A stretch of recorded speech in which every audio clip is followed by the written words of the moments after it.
शहर म्हणजे आपलं प्रॉपर्टी टॅक्स वाढवण्याच्या उद्देशाने आपण कशा प्रकारे सर्वे करत आहोत आणि त्याचा कशा प्रकारे एकूणच शहराला लाभ होणार आहे आणि प्रॉपर्टीचं कसं मेजरमेंट केलं जाणार? आपल्या शहरामध्ये प्रॉपर्टी टॅक्सेशनमध्ये काही आपली प्रॉपर्टीज आहे जे आमचे प्रॉपर्टी टॅक्समधून सुटली होती असा एकंदरीत आमचा असा एक अनुभव होता. म्हणून आपण अनअसेस प्रॉपर्टीजला संपवून त्यांना प्रॉपर्टी टॅक्समध्ये आणण्यासाठी जवळपास 7 ते 8 महिन्यापासून एक सर्वे सुरुवात केली. पहिल्या टप्प्यामध्ये ग्राउंड ट्रुथिंग करून प्रत्येक ग्राउंडवर जाऊन प्रत्येक प्रॉपर्टीला युनिक प्रॉपर्टी ID देणे, जे आपले प्रॉपर्टी टॅक्स नेटमध्ये नाही आहे असा अनअसेस प्रॉपर्टीला शोधून घेणे आणि आजपासून आपण त्याच्या ड्रोन मॅपिंगसुद्धा सुरुवात करण्यात आलेली आहे. आता याच्यामध्ये जवळपास 2 लाखपेक्षा जास्त प्रॉपर्टीज असे आहे जे अनअसेस प्रॉपर्टीज आहे ज्यांना आपण याचे पुढे SR1 त्यांचा जनरेट करून SR2 करून त्यांना डिमांड आपण जनरेट करणार आहोत आणि त्यांच्या मार्फत डेफिनेटली महानगरपालिकाच्या उत्पन्नामध्ये वाढ होणार आहे आणि हे सर्व प्रॉपर्टीजला आपल्याला आमचे प्रॉपर्टी टॅक्स नेटमध्ये इन्क्लूड करण्याचा याच्यामध्ये मदत होणार आहे. याच्या व्यतिरिक्त building permission management system online system directly त्यातून आपला प्रॉपर्टी टॅक्सचा SR1 जनरेट करणे, IGRचा जे आपला सिस्टम आहे त्याच्याशी आपला सिस्टम संलग्न करून त्याच्यामार्फत खरेदी विक्री व्यवहार एकदा झाला की लगेच त्याच्या SR1 ऑटोमॅटिक जनरेट होणार आहे. बिल्डिंग परमिशनने कंप्लिशन सर्टिफिकेट दिला की त्याच्या SR1 सुद्धा ऑटोमॅटिकली जनरेट होणार आहे. याच्या मागची कल्पना एवढीच आहे की कोणता पण प्रॉपर्टी एखाद्या वेळी फिजिकली आपला इन बिईंग आली इन एक्झिस्टन्स तर त्याचा प्रॉपर्टी टॅक्सेशन सुरुवात झाली पाहिजे. सर या म्हणजे किती रेव्हेन्यू वाढू शकते महापालिकेचा? आणि दुसरं यालाच अनुसरून दुसरा प्रश्न होता की जे शहरातील अनधिकृत बांधकाम असतील किंवा नद्यांमध्ये होणारं हे असेल राडारोड टाकण्याचा प्रकार असेल यावरही असं ड्रोनच्या माध्यमातून काही वॉच ठेवलं जाणार? 100%. तर या ड्रोनचे मार्फत इलिगल बांधकामपासून ब्लू लाईनमध्ये आपल्याला झालेले काही बांधकाम, ब्लू लाईनमध्ये टाकलेला राडारोडा, त्यापासून आपला इवन होर्डिंगच्या संदर्भातला म्हणजे तो आपला जे ॲक्युरेसी जे ड्रोन आपली इमेजची आहे ते 5 सेंटीमीटरपर्यंतची आपली ॲक्युरेसी आहे, जेणेकरून त्याच्यामध्ये स्ट्रीट लाईट, मॅनहोल, होर्डिंग सगळं काय आपल्याला त्याच्यामध्ये प्रॉपर्टी दिसू शकतात.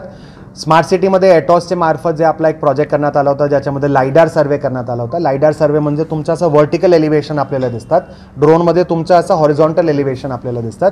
तर त्या दोघांची सुद्धा सांगड घालून आपण एक कन्व्हर्जन्स करून असं पोर्टल तयार करणार आहोत. एखाद्या प्रॉपर्टीला तुम्ही जर क्लिक केला की तुम्हाला ड्रोनचा इमेज पण दिसणार, व्हर्टिकल एलिव्हेशन लायडारचं सुद्धा दिसणार, जेणेकरून भविष्याच्या काळामध्ये एखाद्या प्रॉपर्टीला जर आम्ही 3 मजला इमारतीची परवानगी दिली असेल आणि त्यांनी जर 4 मजला बनवलं असेल तर आपल्याला लायडार सर्वेमध्ये कळू शकतं. असाच एखादा प्रॉपर्टीचा फुटप्रिंट आम्ही 800 स्क्वेअर फीटची परवानगी दिली मात्र त्यांनी 2000 स्क्वेअर फीट केला तर त्या फुटप्रिंटसुद्धा आम्हाला दरवर्षी जे आम्ही ड्रोन सर्वे करणार आहोत त्यातून आपल्याला कळू शकतं आहे.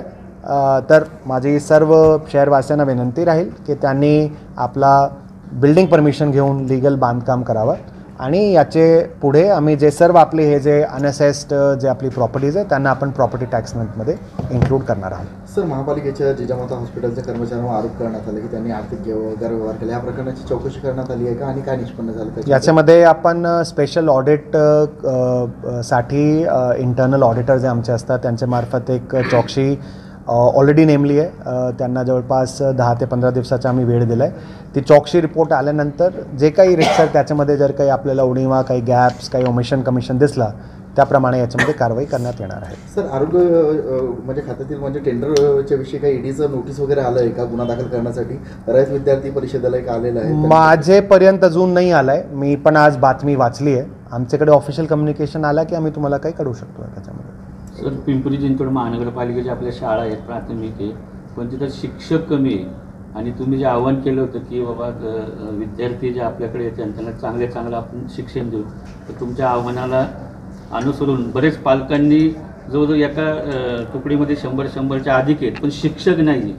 शिक्षकमुळं चिखलीमधलीच मुलांची शाळा आहे, अक्षरशः फक्त तिथं 4 ते 5 शिक्षक आहेत. फेर तर त्याच्यामध्ये काही जे आपलं शासनाचे मार्फत पवित्र पोर्टलचे मार्फत काही शिक्षकला घ्यायचा आपला याच्यामध्ये मुद्दा होता. मागच्या वर्षी काही माध्यमिकच्यासाठी आपण पवित्र पोर्टलचे मार्फत परमनंट शिक्षक घेतले, यावर्षी आपण प्राथमिकसाठी सुद्धा घेणार आहोत. याच्या व्यतिरिक्त मागच्या वर्षी आपण काही टेम्पररी शिक्षकांना घेतला होता, त्याच्यामध्ये आपण त्यांचा रिऑर्डर करताना काही लोक त्याच्यामध्ये कोर्टामध्ये गेले, कोर्टामध्ये गेल्यानंतर काही त्याच्यामध्ये वेळ गेला, पण आता आमचा ते टेम्पररी शिक्षक घेण्याचा ऑलरेडी सगळा काही रेडी आहे. आय थिंक येत्या 1 आठवड्यामध्ये ते त्यांची शाळामध्ये हजर होतील. शहरामध्ये आपण जर बघितलं तर मोठे रस्ते बनवलेले आहेत मात्र जुन्या गाड्यांचा तिथं बाजार थाटलेला पाहायला मिळतो, याच्यावरती काय कारवाई होणार? आता आय थिंक ही जे कारवाई आहे ते पोलीस विभागाचे सोबत आम्हाला घ्यावी लागणार आहे. दोन्ही विभागाचा याच्यामध्ये जबाबदारीचा समावेश आहे. तुमच्या सजेशनप्रमाणे त्याच्यामध्ये दोन्ही विभाग मिळून आपण कारवाई घेऊ याच्यामध्ये. सर माझा मगाशी प्रश्न राहतो त्यात ईडीच्या जो नोटीसमध्ये आपण काही इनिशिएटिव्ह घेणार आहात का त्याच्यामध्ये स्वतः पालिका? आधी माझ्याकडे एकदा ऑफिशियली येऊ द्या. आज रोजी कॉमेंट करण्यामध्ये based on newspaper report it doesn't make sense. Sir आणि वाकडचा जो TDR जो प्रकरण होतं त्यात काय सूचना आला राज्य सरकारच्या? राज्य शासनाला आपण जे सगळं ते प्रकरण होतं त्याच्यामध्ये राज्य शासनाला जे काही आपली वस्तुस्थिती आहे ते राज्य शासनाला कळवण्यात आली होती. त्याच्यानंतर राज्य शासनाने साधारण तो प्रकरण योग्य आहे अशा प्रकारच्या राज्य शासनाच्या तर्फे कम्युनिकेशन आम्हाला आहे. आणि त्याच्यामध्ये काही जे आपला एम्युनिटीमध्ये काही मुवेबल आयटम होते त्या मुवेबल आयटमला कमी करून एक रिअग्रीमेंट करून विकसकाच्या सोबत काम पुढे सुरू करण्याचा राज्य शासन निर्देश आहे. त्याप्रमाणे आपली कारवाई सुरू आहे. पण सर रेट तोच आहे की रेट कमी जास्त झालेला? रेट मुवेबल आयटम थोडा कमी झाले म्हणून थोडा कमी झालेला आहे. पिंपरी चिंचवड महापालिकेच्या वतीने चिखली येथील खोदकाम करून फुटपाथ तिथं काही खड्डे केलेले, पण खड्डे झाले, खड्डे पाण्याने भरतात, पण ते तिथं जर वृक्षाचं जर लवकरात लवकर जर केलं तर चांगला उपक्रम हा आपल्या हे होईल. साधारण एक पाटील नगर काय तो ब्रीफ करतो तुम्हाला. आज तो सांगायचा राहिला तुम्हाला, आज खरं ते सांगायचं होतं. आम्ही माननीय मुख्यमंत्री महोदयांचे निर्देशाप्रमाणे संपूर्ण राज्यामध्ये बॅम्बू प्लांटेशन चांगल्या रीतीने करावं असं माननीय मुख्यमंत्री महोदयांचे निर्देश आहे. म्हणून आपण पिंपरी चिंचवड महानगरपालिकेमध्ये 1,00,000 बॅम्बू प्लांटेशनची आजपासून सुरुवात केलेली आहे. त्याच्यामध्ये रोडचे शेजारी आपण बॅम्बू प्लांटेशन घेतो आहे. त्याचा 2 आपला हेतू आहे. एक तर पायी चालणारे लोकांना सावली व्हावी, दुसरा बॅम्बूचे मुळे लोकल बायोडायव्हर्सिटी जे आपले पक्षी आणि बर्ड्स असतात त्यांना एक वाव भेटतो. दुसरा बॅम्बूचा फायदा असा पण आहे की रोड शोल्डरला जे माती राहतात जे की असं उडून जातात आणि त्याच्यामुळे PM 2.5 PM 10चा नुकसान होतो, त्याला आपल्याला कुठेतरी अरेस्ट करता यावं. याच्या व्यतिरिक्त सोशल फॉरेस्ट्रीच्या सोबत आणि आर्मी एस्टॅब्लिशमेंटच्या सोबत जसं मागच्या वर्षी आपण दिघी आणि देहूला जवळपास 1,00,000 झाडांचं प्लांटेशन केलं होतं, तसंच प्लांटेशन या बॅम्बूच्या व्यतिरिक्त आम्ही सोशल फॉरेस्ट्रीच्या मार्फत आर्मी, दिघी, देहू, CME त्यांच्यासोबत त्यांची जमिनीवर सुद्धा अजून 1,00,000 झाडांचा प्लांटेशन असं जवळपास 2 ते 2.5 लाखांचा झाडांचा प्लांटेशनचा यावर्षीचा मुद्दा आहे. विशेष एक तुम्हाला सांगायचं आहे, जे आपले नवीन एरियाज आहे, समजा वाकडचा भाग आहे, काय तातवडे, किवडे, दुरुळगाव, मोशी नाही आपला चरोली, त्या ठिकाणी साधारण थोडा आपला प्लांटची डेन्सिटी, ट्रीजची डेन्सिटी कमी आहे. आम्ही निर्णय असा घेतला आहे, जे आपली संपूर्ण जे आपण DP रोड मोठ्या प्रमाणाचे आपण DP रोड यावर्षी घेतो आहे, 44 DP रोड घेतो आहे. प्रत्येक DP रोडला आम्ही विशेष नियोजन ट्री प्लांटेशनचा करतो आहे, मधले डिवायडरला सुद्धा आणि आपल्या फुटपाथला सुद्धा. जे तुम्ही खड्डे बघितले ते खड्डेचा नियोजनच ते आहे की आत्ताचा काळ आहे आपला प्लांटेशनचा आणि आपण लवकरात लवकर त्या ठिकाणी प्लांटेशन घेणार आहोत. आता त्याच्यामध्ये 3-4 गोष्टी जे आपण करतो आहे. एक तर चिखलीला जे आपला साने चौकचा एरिया आहे किंवा इतर जे आपले एरियाज आहे, कुदलवाडीमध्ये आत्ता जे आपला एन्क्रोचमेंट रिमूव्हलचं बोलणं झालेलं, कुदलवाडीचा आपला 30 मीटरचा एन्क्रोचमेंट रिमूव्हल झाला, तर याचे पुढे आम्ही 24 मीटर आणि 18 मीटर पण घेतो आहे. ते मधला आपला हे सगळं कनेक्शन कुदलवाडीचे आपले झाले की बऱ्यापैकी ट्रॅफिकला डायव्हर्ट होण्यामध्ये याच्यामध्ये मदत होणार आहे. त्याच्या व्यतिरिक्त जे आता मी DP रोड तुम्हाला म्हटला होता, त्याच्यामध्ये तलवडेचे जवळपास 5 DP रोड आहे जे आम्ही घेतो आहे. त्याच्यामध्ये बऱ्यापैकी काही प्रमाणात लँड ॲक्विजिशनचा मुद्दा होता, तो पण आपण मागे पण एक कॅम्प ठेवला होता, आता पुन्हा आपण एक कॅम्प ठेवतो आहे.